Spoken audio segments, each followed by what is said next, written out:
ఎవరు ఎంత భారం మోయగలుగుతారో అంత భారమే దేవుడు మోపుతాడంట ముందు. గుర్తుపెట్టుకోండి. మనం మోయలేని దాన్ని దేవుడు మన మీద మోపడు. రక్షకుడు పుట్టడం కోసం ఆమె ఎలాంటి త్యాగాన్ని అయినా చేయటానికి ఆమె కరెక్ట్ అయినటువంటి పర్సన్, ఆమె కరెక్ట్ అయినటువంటి వ్యక్తి. తల్లిదండ్రులైనా, అన్నదమ్ములైనా, బంధువులైనా ఎవరు కూడా ఆమెను అంగీకరించరు. రక్షకుడు పుట్టడం కొరకు ఆమె తన గర్భాన్ని ఇచ్చింది. నిందలు, అవమానాలు దేనిని కూడా ఆమె పట్టించుకోలేదు. ఇక్కడికి ఆమెను ప్రదానం చేసుకున్నటువంటి యోసేపు అనే మరియ భర్త కూడా ఆమె రహస్యంగా విడిచిపెట్టాలనుకున్నాడు. ఎందుకో తెలుసా? ఇజ్రాయేల్ ప్రజల్లో, యూదుల్లో ఏ స్త్రీ కూడా వ్యభిచారం ఉంది కానీ, జారత్వం ఉంది కానీ పట్టుబడితే వాళ్ళను రాళ్ళు పెట్టి కొట్టి చంపాలని ధర్మశాస్త్రంలో రాయబడి ఉంది.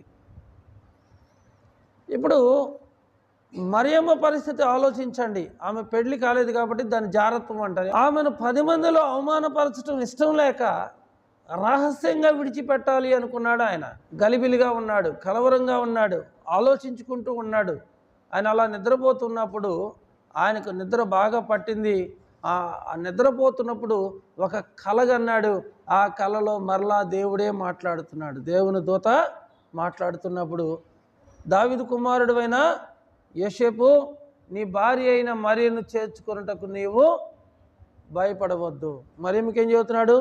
మరియా దయాప్రాప్తురాలా, నువ్వు భయపడవద్దు, నువ్వు దేవుని కృపను పొందుకున్నావు, నువ్వు భయపడవద్దు అని చెప్తున్నాడు. ఇక్కడ యోసేపుకి ఏం చెబుతున్నాడు దేవుడు? దావీదు కుమారుడువైన యోసేపు, నీ భార్య అయిన మరియను చేర్చుకున్నట్టుకు నువ్వు భయపడవద్దు. దేవుడు ఎప్పుడు కూడా మనల్ని భయపెట్టే విధంగా ఉండడం, మనల్ని ధైర్యపరుస్తాడు. యాయీరు కుమార్తె చచ్చిపోయింది, ప్రజలందరూ ఏడుస్తూ ఉన్నారు యాయీరు కుమార్తె చచ్చిపోయిందని.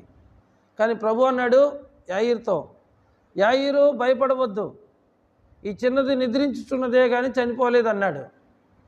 భయపడవద్దంటే అప్పటి వరకు ఏడ్చిన వాళ్ళంతా కూడా యేసయ్యను చూసి అపహాస్యం చేస్తూ వచ్చారట, నవ్వుతూ, ఎగతాళిగా నవ్వుతూ వచ్చారట.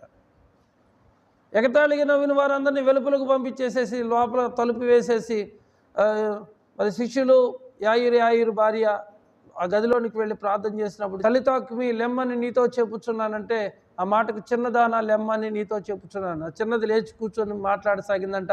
ఆ చిన్నదానికి 12 సంవత్సరాల వయసు అంట.